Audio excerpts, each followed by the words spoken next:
이 아침 주시는 말씀은 마가복음 4장 20절 말씀입니다. 좋은 땅에 뿌려졌다는 것은 곧 말씀을 듣고 받아 30배나 60배나 100배의 결실을 하는 자니라. 아멘.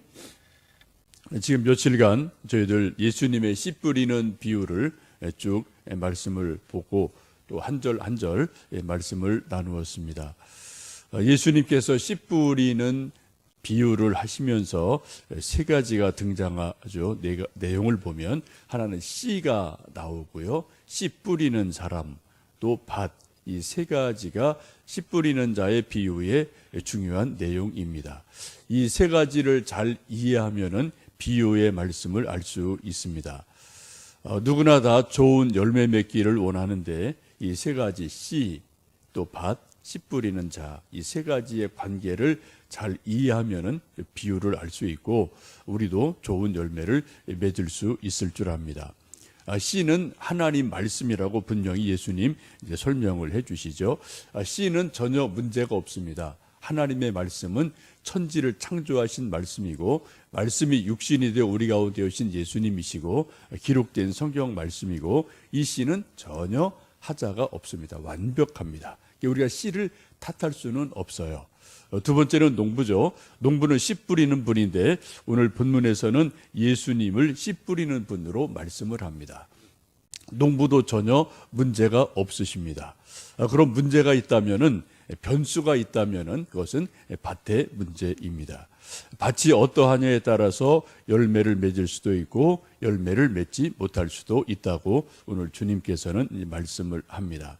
이제 오늘 마지막으로 네 번째 밭, 좋은 밭, 옥토에 대해서 말씀을 하시는데 20절 보신 것처럼 좋은 땅에 뿌려졌다는 것은 곧 말씀을 듣고 받아 30배, 60배, 100배나 결실하였느니라 라고 말씀합니다. 좋은 땅 옥토의 특징은 말씀을 들었어요. 말씀 들은 건 위에 길가, 돌짝밭, 가시나무밭 다 똑같이 말씀을 들었죠. 씨가 뿌려졌죠. 그런데 이 옥토의 좋은 점, 장점이 뭐냐면은 말씀을 듣고 받았다는 거예요. 듣고 받았다. 다른 위의 밭들은 길가밭이 그냥 그대로 거부를 한 거고요. 다른 돌밭이나 가시덤불밭은 조금나다 뿌리가 없어서 넘어지는 거고, 이 좋은 땅 옥토의 특징은 말씀을 듣고 받아들였다라는 것이 아주 중요한 말씀입니다. 이것을 한마디로 말씀드리면 곧 수용력의 문제입니다. 씨의 문제도 아니고 농부의 문제도 아니고 밭의 문제인데 밭이 씨를 받아들이느냐 받아들이지 않느냐, 곧 수용력의 문제가 좋은 밭, 옥토가 되느냐 되지 않느냐의 결정적인 그런 변수가 되어집니다. 좋은 땅의 특징은 씨가 뿌려졌을 때 그것을 적극적으로 수용을 하게 됩니다.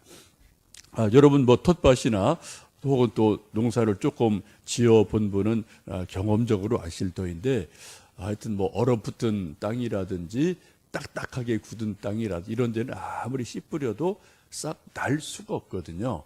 봄이 되고 좀 땅이 부드러워지고 쟁기질하고 호미질해서 땅을 부드럽게 흙을 깨트려 놓으면 그런 곳에 씨를 뿌리면 바로 수용이 돼서 씨가 쏙 들어가죠. 땅 속에 쏙 들어가서 곧 싹이 나고 뿌리를 내려서 점점점 자라는 것을 보게 됩니다.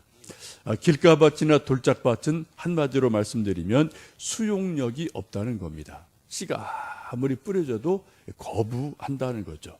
딱딱하니까 받아들일 수가 없습니다. 이것은 우리 마음에 대해서 주님께서 말씀하시는 것인데, 하나님의 말씀 우리가 읽을 때 혹은 설교를 들을 때 혹은 큐티를 할 때 무엇을 하든 하나님 말씀을 우리가 받을 때 씨 뿌려졌을 때 우리 마음이 옥토같이 돼서 말씀을 듣느냐 받아들이느냐 아니면 받아들이지 않느냐, 이것은 저의 마음이 그때그때 다른 거고요. 여러분의 마음 역시 그때그때 상황에 따라서 다 달라질 수밖에 없습니다. 이 하나님 말씀을 거부하는 것을 하나님께서는 그런 마음을 완악하다라고 말씀을 하죠. 출애굽기를 보시면 모세를 통해 하나님께서 계속 바로에게 말씀을 하시고 10가지 기적을 보여주시는데도 바로가 말씀도 듣지 않고 눈으로 보는 기적을 보면서도 하나님의 말씀을 받아들이지를 않아요. 그냥 튕겨 나갑니다. 그런 마음을 하나님께서는 바로의 마음이 완악하다라고 책망하시는 것을 볼 수가 있습니다. 우리 인생을 살면서 수용력의 문제는 성경 말씀뿐 아니라 사람 사이의 말도 서로 적용이 됩니다. 선생님의 말, 우리가 또 부모가 나이 어린 자녀의 말, 또 자녀들이 부모님의 말, 이런 말들이 서로 말을 하고 사는데 이런 말을 서로가 수용해 줄 때도 있고 수용하지 않을 때도 있고 이런 일들이 있어서 우리가 참으로 서로 수용해 주면은 이제 그 다음 문제가 이루어지는데 수용이 안 되면은 그 다음 일이 일어날 수가 없게 되죠. 우리 사람의 마음은 참 묘한 것이어서 우리가 늘 경험하는 것처럼 마음이 열리면은 온 우주를 다 받을 수 있어요. 근데 우리 마음의 문이 딱 닫히면은 좁쌀 하나도 우리 마음에 들어오지를 못합니다. 여러분, 좁쌀도 땅이 받아줘야지 싹이 나고 뿌리가 내리고 또 열매를 맺을 수가 있지 않겠습니까?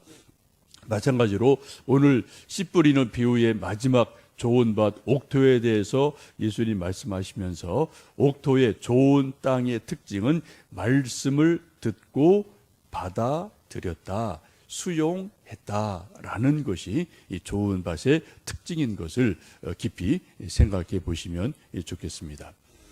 이 동일한 말씀을 누가복음 8장 15절에서는 이렇게 말씀합니다.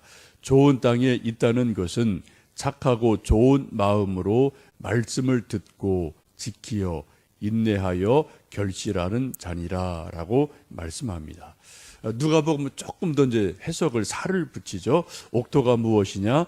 착하고 좋은 마음이다라고 말씀합니다.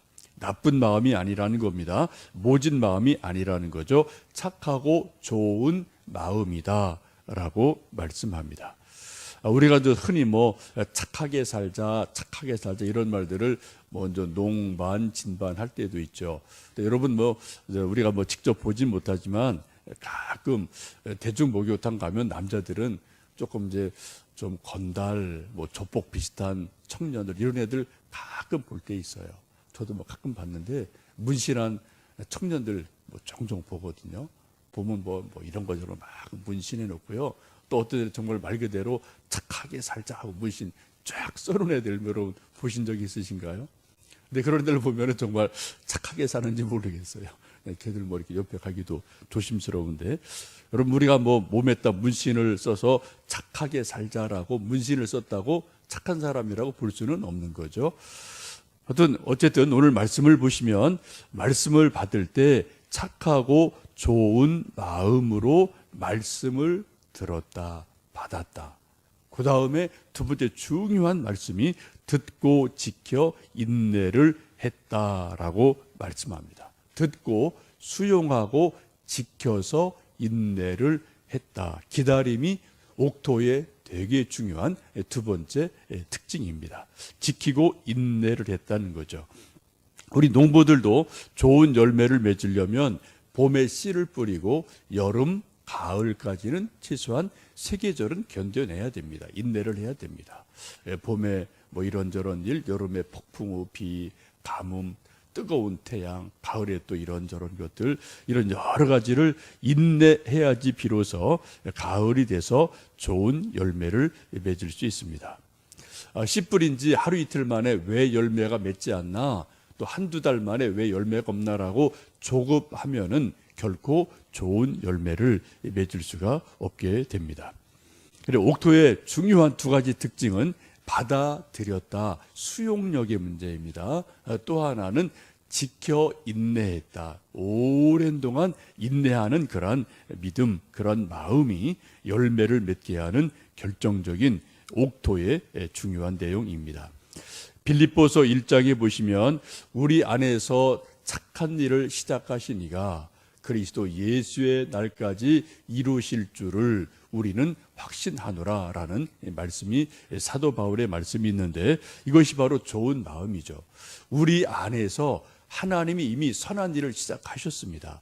구원의 일을 시작하셨습니다. 하나님의 일을 시작하셨고, 우리 모두에게, 저는 저대로 여러분 마음밭에 하나님의 말씀의 씨를 뭔가 뿌려 놓으신 게 있거든요. 그런 것들이 우리가 그리스도 예수의 날까지 계속 믿음으로 인내하면 언젠가는 열매를 맺으리라 라고 사도 바울이 말씀합니다. 이 씨 뿌리는 비유를 다시 한번 이제 마지막 좋은 밭 옥토에 대해서 말씀을 나누면서 내 마음밭이 어떤지 한번 깊이 오늘 마음밭을 살펴보시면 좋겠습니다. 뭐 저나 여러분이나 우리 마음은 시시때때로 바뀌어요. 하루에도 여러 번 바뀝니다. 뭐 아침에 좋았다 저녁에 나쁠 때도 있고요. 뭐 이런저런 일들이 뭐 시시때때로 있거든요. 여러분 지금까지 인생을 쭉 살아오시면서 여러분 마음의 밭이 가장 부드럽고 옥토같이 되었던 때가 언제쯤이십니까? 지금은 또 어떠십니까? 왜 지금 내 마음이 옥토가 아니라면 왜 그렇다고 생각을 하시는지요? 베드로를 보면은 베드로의 마음밭도 시시때때로 많이 변화되는 것을 우리는 복음서에서 보게 됩니다. 기쁘고 즐거울 때도 있습니다. 주는 그리스도시요 살아계신 하나님의 아들입니다는 엄청난 신앙 고백을 하며 칭찬을 받을 때도 있습니다. 조금 이따 또 예수님 말씀을 잘못 이해하고 또 곡해하는 바람에 예수님께서 사탄아 물러가라고 책망을 받으면서 그 마음이 얼어붙는 그런 것도 경험을 해요. 또 조금 있다가 예수님 부인하게 되고 죄송하고 미안한 마음 때문에 마음이 굳어서서 예수님 볼 면목이 없어서 갈릴리 바다로 도망가는 베드로의 마음도 우리가 성경 속에서 봅니다.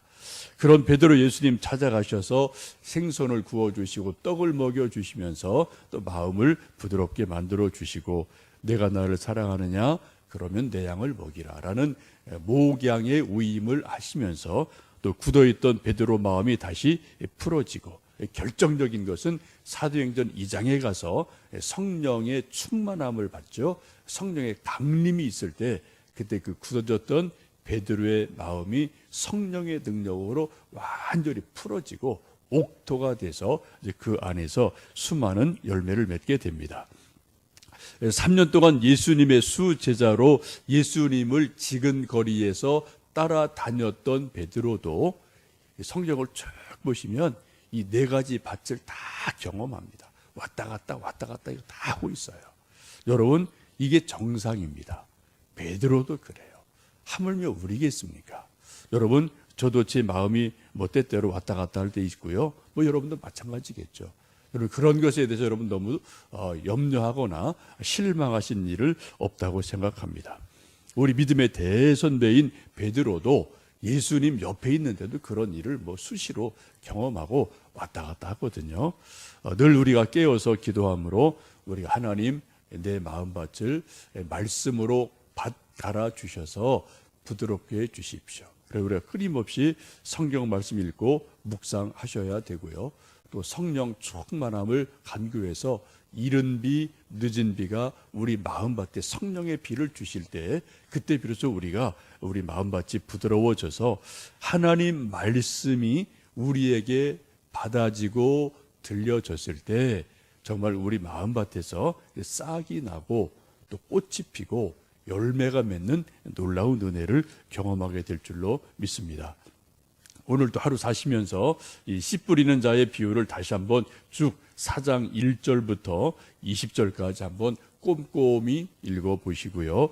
내 마음밭이 어떤가 한번 돌아보시고 또 하나님의 은혜를 구하며 한 번뿐인 인생 우리 마음밭에서 하나님의 말씀 씨 뿌려지고 정말 그것이 싹이 나고 꽃이 피고 열매를 맺는 놀라운 은혜를 누리는 하루하루 또 한 해 되시기를 주님의 이름으로 축복합니다. 함께 기도하겠습니다.